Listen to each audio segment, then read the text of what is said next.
પાકિસ્તાન દ્વારા યુદ્ધ વિરામનો ભંગ કરી સરહદ ઉપર જે હુમલા એને ચાલુ કરેલા અને સરહદ ઉપર જે તંગદિલી ફેલાયેલી છે એના અનુસંધાનમાં ભરૂચ જિલ્લામાં કોઈ પણ પ્રકારનો અનિચ્છનીય બનાવ ના બને તેના માટે પોલીસ અધિક્ષક શ્રી મયુર ચાવડા સાહેબે તમામ પોલીસ અધિકારીઓને જરૂરી બંદોબસ્ત અને પેટ્રોલિંગ રાખવા માટે સૂચના કરેલી છે, જે અંતર્ગત અગત્યની જગ્યાઓ પર પૂરતો પોલીસ બંદોબસ્ત રાખવામાં આવેલો છે, પેટ્રોલિંગ કરવામાં આવી રહ્યું છે, વાહન ચેકિંગ ચાલુ કરવામાં આવેલું છે।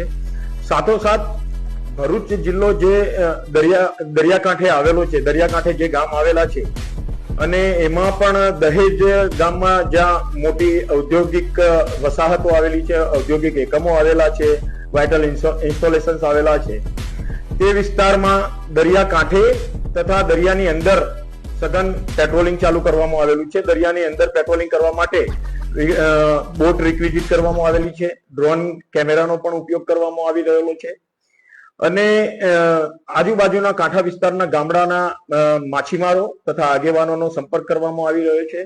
એમને કોઈ અફવામાં નહીં દોરાવવા માટે પણ એમને સમજ કરવામાં આવી રહી છે।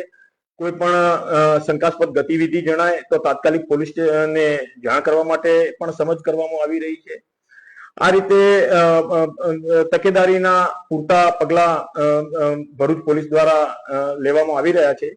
સાથોસાથ સોશિયલ મીડિયામાં પણ કોઈ ખોટી અફવાઓ કોઈ ફેલાવતું હોય, કઈ ખોટી પોસ્ટ મૂકતું હોય તો એ બાબતે પણ સોશિયલ મીડિયા ઉપર પણ સાયબર ક્રાઇમ દ્વારા પૂરતી બાદ નજર રાખવામાં આવી રહી છે।